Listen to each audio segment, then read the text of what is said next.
বাংলাদেশ তার উন্নয়নের জন্য দরকারের চেয়ে বেশি জ্বালানি ব্যবহার করছে। রাজধানীতে এশীয় উন্নয়ন ব্যাংক এডিবির বাংলাদেশকে নিয়ে প্রকাশিত প্রতিবেদনে উঠে এসেছে এমনই তথ্য। এবং ইমতিয়াজ, এডিবি কিন্তু বলছে যে উচ্চতর প্রবৃদ্ধির জন্য এই যে সমস্যা, এটি বড় একটি বাধা হয়ে দাঁড়াবে। এবং এডিবির হিসেবে দেখা যাচ্ছে যে মাথাপিছু আয় বাড়াতে উন্নত বিশ্ব তো বটেই, এমনকি ভারতের চেয়েও বিদ্যুতের ব্যবহার প্রায় 2.5 গুণ বেশি করে বাংলাদেশ। মূলত অদক্ষতার জন্যই এমনটি ঘটে। এডিবির আশঙ্কা এতে বাধাগ্রস্ত হবে উচ্চতর প্রবৃদ্ধি। বিস্তারিত জানাচ্ছেন জান্নাতুল নাইম। রেকর্ড বিদ্যুৎ উৎপাদনের তৃপ্তির ঢেঁকুর তুলে জ্বালানি খাত নিয়ে সরকারের মহাপরিকল্পনা এখন দিগন্ত ছোঁয়া। বাস্তবায়নের অপেক্ষায় রূপপুরে ব্যয়বহুল পরমাণু আর সুন্দরবনের পাশের আলট্রা সুপার ক্রিটিক্যাল কয়লা ভিত্তিক বিদ্যুৎ কেন্দ্র। পুরো দেশকে আলোয় ভরিয়ে তুলতে এক মহাকর্মযজ্ঞ।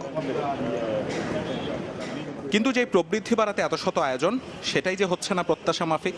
এডিবির গবেষণা বলছে, বিনিয়োগ, উৎপাদন কিংবা মানুষের মাথাপিছু আয় একটি নির্দিষ্ট পরিমাণ বাড়াতে যতটুকু বিদ্যুৎ দরকার এদেশে ব্যবহার হচ্ছে তার চেয়ে ঢের বেশি। উন্নত দেশ তো বটেই, পাশের দেশ ভারতের তুলনায় যা প্রায় 2.5 গুণ।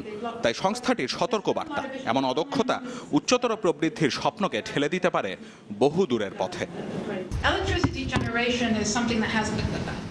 গবেষণা করে দেখেছি, বাংলাদেশ উন্নয়নের জন্য প্রয়োজনের তুলনায় অনেক বেশি জ্বালানি ব্যবহার করে, যা ভবিষ্যতে উচ্চতর প্রবৃদ্ধির পথে বাধা তৈরি করবে।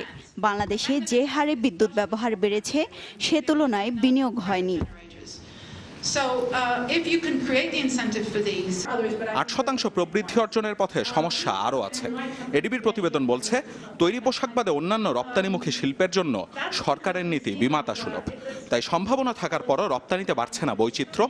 আর এই যদি হয় বাস্তবতা, তাহলে সামনের দিনে দেশে কর্মসংস্থান তৈরি কঠিন থেকে কঠিনতর হবে বলে আশঙ্কা সংস্থাটির। 30 বছর আগেও কেউ ভাবেনি বাংলাদেশের তৈরি পোশাক খাত একসময় প্রধান রপ্তানি পণ্য হবে। সরকার এই খাতকে প্রচুর নীতি সহায়তা দিয়েছে।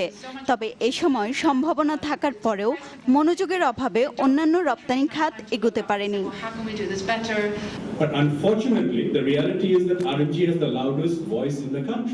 তৈরি পোশাক খাতের উদ্যোক্তাদের কণ্ঠই সবচেয়ে জোরালো।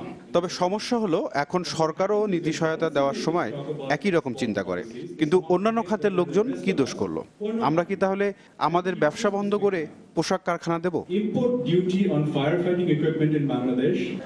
এডিবির গবেষণা আরও বলছে, শুধু বিদ্যুৎ খাতেই নয়, উৎপাদন বাড়াতে শ্রমের উৎপাদনশীলতায়ও পিছিয়ে বাংলাদেশ। তার মানে শ্রমিকরা এখানে যে পরিমাণ কর্মঘণ্টা ব্যয় করছে সেই তুলনায় উৎপাদন হচ্ছে কম। in RNG sector in everywhere actually. Jannatul Naim, channel 24, Dhaka.